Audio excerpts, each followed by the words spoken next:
বয়স সবে 17 পেরিয়েছে। কোনো প্রথম শ্রেণী বা লিস্টে ম্যাচ খেলা হয়নি।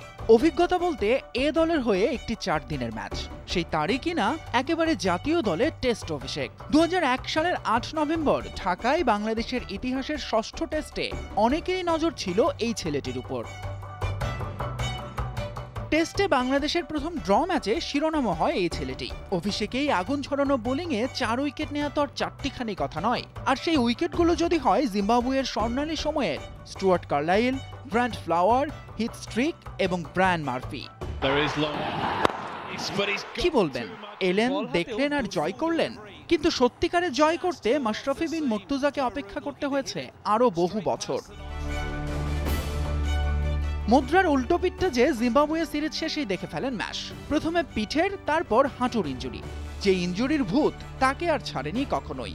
যা খেলার সুযোগ পান মিস করতে থাকেন তার চেয়ে বেশি। ক্যারিয়ারের প্রথম বিশ্বকাপ 2003, মাঝপথেই ছিটকে গেলেন ইনজুরিতে। তবে পরের বছর ফিরে এনে দিলেন দেশের ইতিহাসের সেরা অর্জন। তার নৈপুণ্যেই ওয়ানডেতে ভারতকে হারায় বাংলাদেশ। এমন উত্থান পতন সঙ্গী নড়াইল এক্সপ্রেসের ক্যারিয়ার জুড়েই।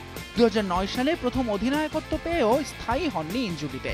পরের বছর আবারও অধিনায়ক, আবারও ইনজুরি। তবে তিনি যেটি ভুলে যেতে চান সবসময় তা হলো 2011 বিশ্বকাপ স্কোয়াডে জায়গা না পাওয়া।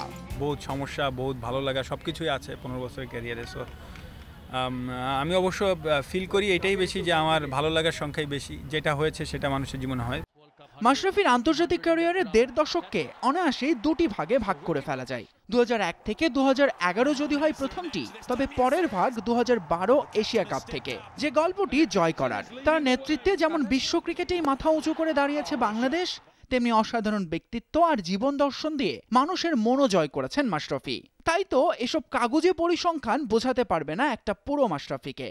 ফর্ম তো আসলে এমন একটা জিনিস যে যখন তখন আসতে পারে, যখন তখন খারাপ হয়। বাট আমি যেটা বললাম যে আপনি আপনার চেষ্টাটা কতটুকু, বা আপনি বাংলাদেশ টিমে সবাই খেলতে চায়, বাট তার জন্য অবশ্যই চেষ্টা করতে হবে, কষ্ট করতে হবে। সো ওই হাংরিনেসটা থাকাটা ভেরি ইম্পর্টেন্ট। সো ওইটা যতদিন আছে ততদিন চেষ্টা করব। দেশের প্রথম সত্যিকারের ফাস্ট বোলার, অসাধারণ ক্রিকেটার ও অধিনায়ক, বদলে দেবার মুখপাত্র, এমন অনেক বিশেষণই হালকা মনে হয় তার কাছে। আন্তর্জাতিক অঙ্গনে ঘটনাবহুল 15 বছর পার করার পরও ক্রিকেটটা যে নিছকই তার কাছে একটা খেলা মাত্র, যেখানে জীবনটাই সবচেয়ে গুরুত্বপূর্ণ। ফয়সাল তিতুমির, যমুনা স্পোর্টস।